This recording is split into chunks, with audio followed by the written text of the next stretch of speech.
तीन बीवियों का इकलौता पति। नहीं, मैं अर्जुन की पहली पत्नी हूँ। निकल जाओ हमारे कमरे से। नहीं, पहली बीवी हो तो क्या हुआ, अब अर्जुन मेरे भी पति है। मैं इस कमरे में सोऊंगी और तुम अपना तकिया बिस्तरा उठाओ और निकल जाओ कमरे से। तुम निकलो। नहीं, तुम निकलो, ये मेरा पति है। तुम निकलो, अर्जुन पर सिर्फ मेरा हक है। तुम बॉस। अरे क्या ये चूहे बिल्लियों की तरह लड़ रही हो? इस कमरे में मेरे साथ तुम दोनों में से कोई भी नहीं सोएगा।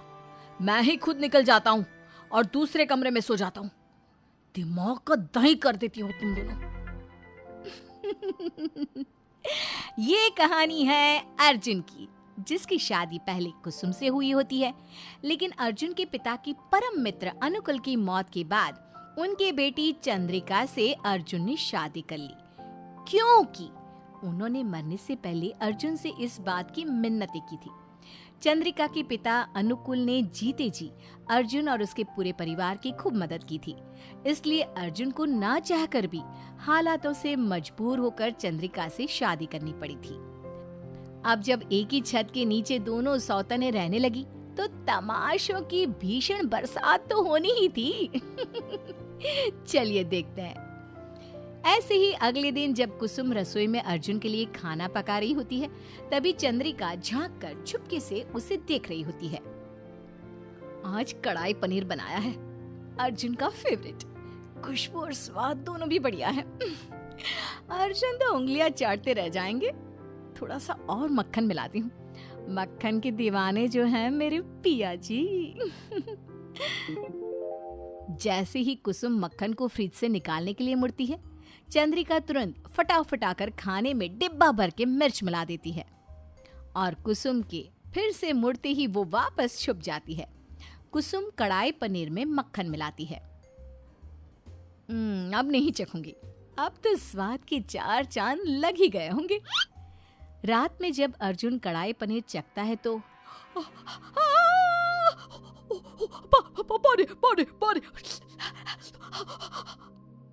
चंद्रिका फौरन अर्जुन को पानी देती है और उसे अलग से अपने हाथों से बनाया हुआ अच्छा खाना देती है। ये क्या है कुसुम? नींद में खाना पका रही थी क्या तुम? इतना तीखा? लेकिन मैंने तो नाप तोल कर नमक मिर्च डाली थी। चुप बैठो तुम तो हो ही कलमुही। तुम्हारे हाथ का तो पानी भी नहीं पीना चाहिए। लो अर्जुन, मेरे शुभ हाथों से बना हुआ खाना खाओ। Thank you Chandrika. चंद्रिका कुसुम को देखकर मुस्कुराती है और आंख मारती है। कुसुम गुस्सा हो जाती है और समझ जाती है कि ये सारा किया धरा चंद्रिका जी का ही था। अब इसका बदला लेने के लिए कुसुम चंद्रिका के कमरे में पूरे फर्श पर कांटे बिछा देती है और सुबह जब नींद में से चंद्रिका उठती है, बड़ी अच्छी नींद आई बस। चलो, आज तो मैं उस कुसुम का जीना और दुश्वार कर दूंगी।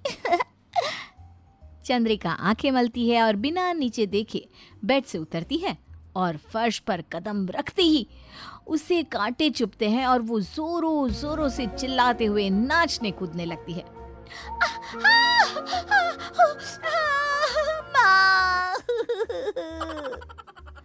ये सब कुसुम अपने कमरे के बाहर से छुप कर देख रही थी और फूट फूट कर हंस रही थी।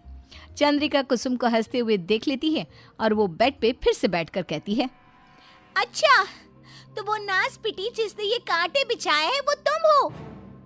लेकिन कुसुम की ये चाल उल्टी पड़ जाती है जब चंद्रिका तुम बिल्कुल घबराओ मत, तुम्हारे पैरों पर मैं अभी ये पट्टी लगा देता हूँ।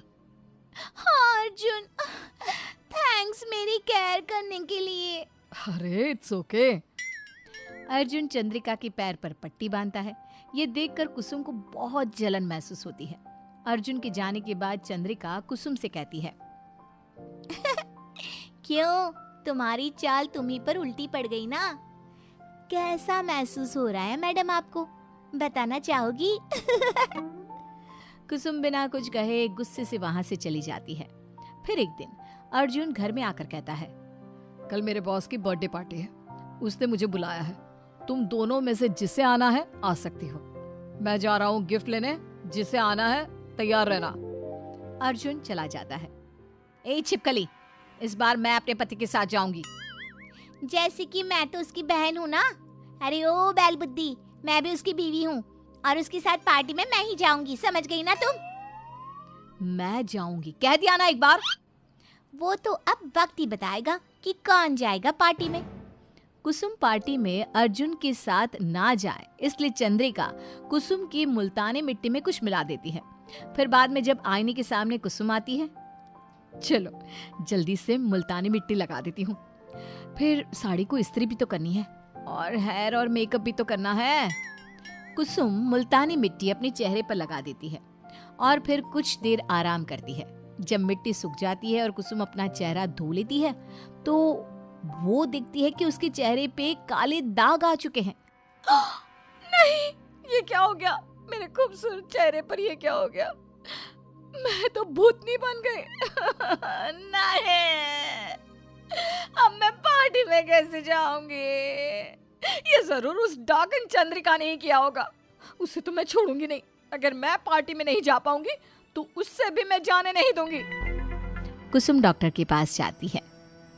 इन दागों को क्लियर होने के लिए लगभग 3 दिन लग जाएंगे। ये केमिकल रिएक्शन की वजह से हुआ है। कुसुम का क्रोध अब 7वें आसमान पर था। वो चंद्रिका की साड़ी को कैंची से काट देती है और फिर जब चंद्रिका अपनी फटी हुई साड़ी को देखती है तो अरे नहीं, अब मैं कैसे जाऊंगी पार्टी में अर्जुन के साथ? अर्जुन, मैं पार्टी में कैसे आऊं? देखो ना ये साड़ी। ओफो, तुम दोनों भी सच में। एक का चेहरा खराब हो गया है और अब एक की साड़ी तहस महस हो चुकी है। 2 बीवियां होकर भी कंवारों की तरह जाना होगा मुझे पार्टी में। रहो तुम दोनों घर में ही और लड़ो और साजिशें करो एक दूसरे के खिलाफ। चंद्रिका कुसुम पर पूरी तरह गुस्सा हो चुकी थी और अब वो उसका नामो निशान मिटाना चाहती थी, जिसके लिए वो गुंडों को पैसे देती है और कहती है, ये लो तुम्हारी रकम। रात को उस कुसुम का काम तमाम हो जाना चाहिए, ठीक है? अरे डन डनाडन मैडम। लेकिन रात में अर्जुन के कमरे की सफाई करते वक्त दोनों बीवियों को कुछ ऐसा दिख जाता है जिससे देख दोनों के पैरों तले जमीन खिसक जाती है।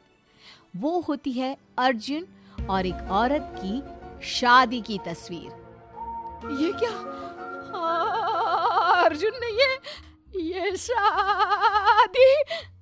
इसका मतलब अर्जुन की पहले भी शादी हो चुकी थी। शकुंतला काकी पिछले 15 साल से अर्जुन की पड़ोसन है। उन्हें सब कुछ पता होगा। चलो बात की तह तक जाते हैं। कुसुम और चंद्रिका दोनों भी पड़ोसन शकुंतला के पास जाते हैं और उनसे पूछताछ करते हैं। हाँ, ये तस्वीर में जो है ना वो सच है। अर्जुन की 10 साल पहले टीना नाम की एक लड़की से शादी हुई थी, लेकिन 2-3 साल बाद जब अर्जुन के माता पिता की मौत हो गई तब पता नहीं टीना कहाँ चली गई। टीना? हाय राम, अर्जुन के फोन पर अक्सर टीना नाम से मैसेजेस आते रहते हैं। इसका मतलब वो अब तक उसके कांटेक्ट में है। शकुंतला जी, क्या आप मुझे उस टीना के घर का पता दे सकती हैं? वो कहाँ रहती है? कुछ आइडिया है आपको? शायद बिरला कॉलोनी में रहती होगी। 100% पक्का तो नहीं कह सकती। फिर जब वो दोनों बीवियां बिरला कॉलोनी में तहकीकात करती है तभी उन्हें टीना के घर का पता मिल जाता है और वो दोनों घर की खिड़की से झांककर अर्जुन और टीना को उस घर में एक साथ देखते हैं और चौंक जाते हैं। इतना बड़ा धोखा! मतलब ये अर्जुन 3 बीवियों का इकलौता पति है और ये हम तीनों को बेवकूफ बनाते आ रहे। कुसुम और चंद्रिका दोनों भी लात मारकर दरवाजा तोड़ती हैं और उन दोनों को देख अर्जुन एकदम से हैरान और दंग रह जाता है। तुम दोनों यहाँ क्या कर रही हो? तुम दोनों मतलब? अर्जुन, तुम इन दोनों को पहले से जानते हो क्या? हम दोनों इसकी बीवियां हैं। What? हाँ, इस आदमी ने हम तीनों के जज्बातों के साथ खिलवाड़ किया है। पहले मुझे अपनी पहली शादी के बारे में ना बताकर मुझसे शादी की, फिर इस चंद्रिका को घर लाया। मेरे पापा के वादे को तुमने निभाया और मैं भी तुमसे प्यार कर बैठी, लेकिन तुमने मेरे पापा को ये नहीं बताया कि तुम्हारी ऑलरेडी कुसुम से शादी हो चुकी थी। कस्मों और वादों के भंवर में उलझकर मुझे तुमसे प्यार हुआ और मैंने पापा से किए वादे को पूरा करते हुए तुमसे शादी की। अब समझी मुझे माँ जी और पापा जी की मौत के बाद अलग रहने के लिए क्यों कहा। तुम्हें ऐश करनी थी इसलिए ना, ऐसे दूसरी औरतों के साथ शादी करनी थी, मजे करने थे इसलिए ना। लेकिन अब तुम्हारे मंसूबों को हम किसी भी कीमत पर पूरा नहीं होने देंगे। मेरी बात सुनो तुम तीनों, मुझे माफ कर दो। चुप बैठो, अब कुछ नहीं सुनना तुमसे। जिस पति के लिए मैं अपनी सौतन से लड़ती रही वो तो एक नंबर का धोखेबाज और 420 निकला। तीनों बीवियां अर्जुन की खूब पिटाई करती है और वो तीनों उसे हमेशा के लिए छोड़कर चली जाती हैं और अर्जुन अपना सर पटकते हुए रह जाता है। सब मेरी गलती है, ना मैं घर का रहा ना घाट का।